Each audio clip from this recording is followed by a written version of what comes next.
Dear students, welcome to the e-learning system of All University of Bangladesh.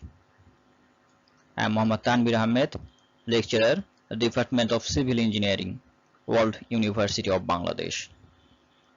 Today, we are going to start a new lecture. Already you have seen the course title. The subject we will study today is Environmental Pollution Control, whose course code is C1110 and it bears 2 credit hours. Basically, in this subject, we will focus on 2 crucial elements of environment. These 2 are air and water. At the end of this course, you students will be able to learn about environment, environmental pollution, effects of this pollution on environment, and also the way to mitigate environmental pollution.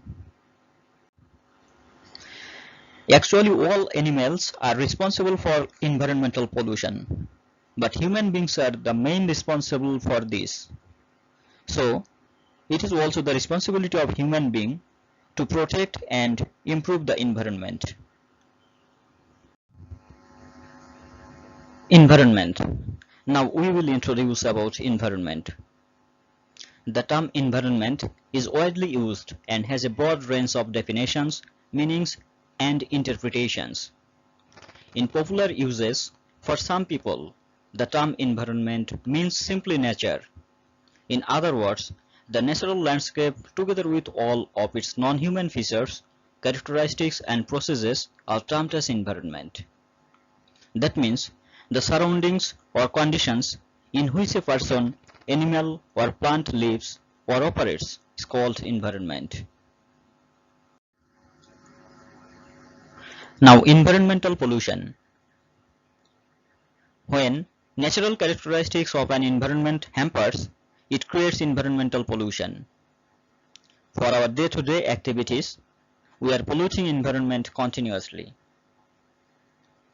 Environmental pollution is defined as the contamination of the physical and biological components of the earth or atmosphere system to such an extent that normal environmental processes are adversely affected.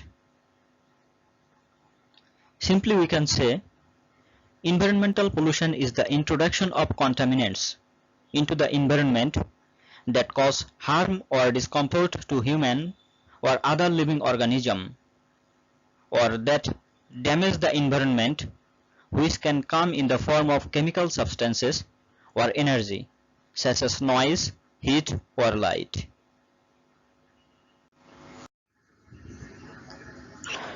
Now the question is, why does pollution matter?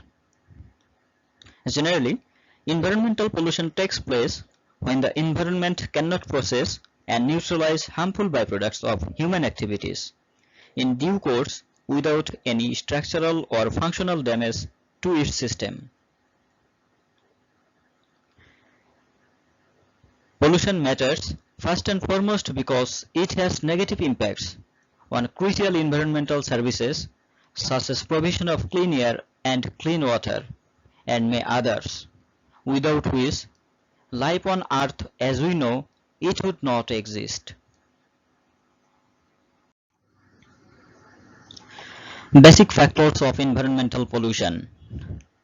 Environmental pollution is not a new phenomenon, yet it remains in the world's greatest problem facing by humanity, and the leading environmental causes of morbidity and mortality.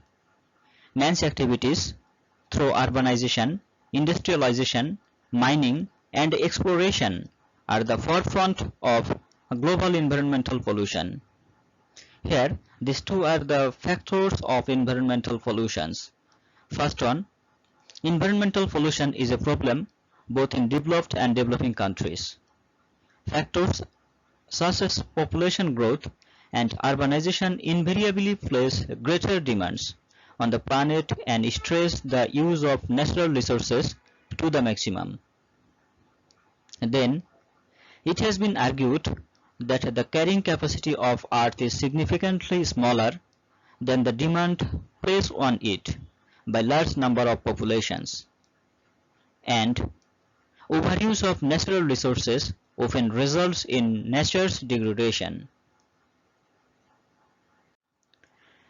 And these are the factors that's why environmental pollution occurs.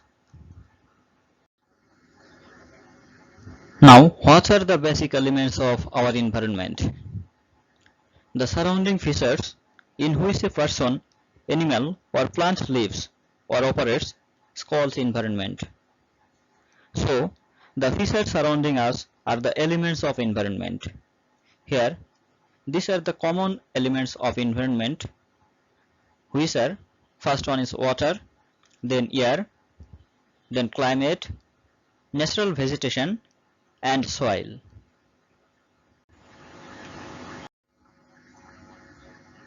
Water pollution. Water is essential to life. It need not to be spelled out exactly how important it is. Yet water pollution is one of the most serious ecological threats we face today. Water pollution happens when toxic substances enter water bodies such as lakes, rivers, oceans, and so on, getting dissolved in them, lying suspended in the water, or depositing on the bed. This degrades the quality of water.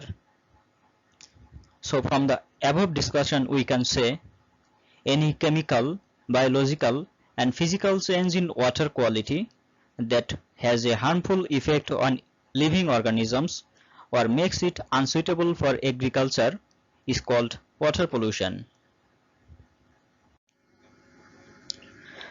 Difference between pollutant and contaminant. Pollution is the introduction of harmful substances to the environment, and contamination is the presence of an unwanted constituent or impurity in a material, physical body, or natural environment.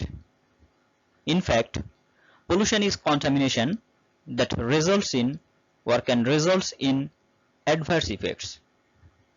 For example, the presence of salt in water is the contamination in water, as it is an extra element in water.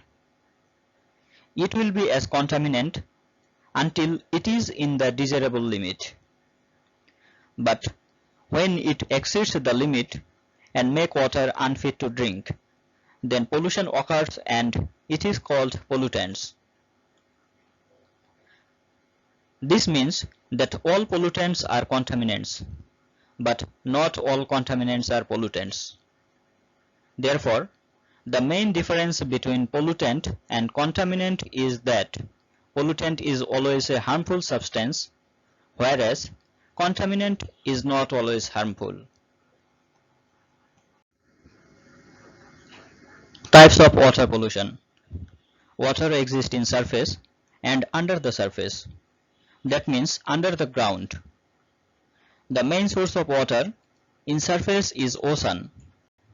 So the pollution of these sources of water is the types of water pollution.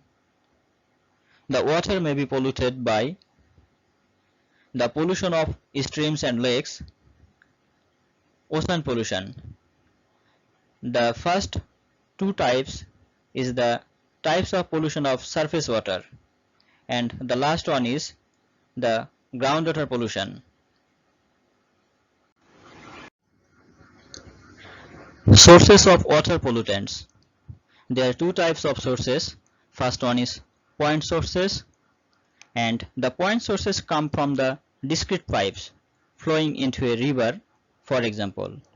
The point source may be pipe sources which carry sewers and wells, stormwater drains, etc. Then non-point sources. Non-point are more diffuse sources that don't come from one single pipe or outlet. These are the examples of non-point sources. First one, agricultural runoff, then atmospheric pollution. The last one is seepage from mine or urban areas.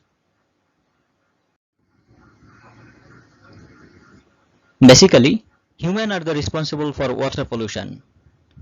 The following are the activities of human that contribute to water pollution.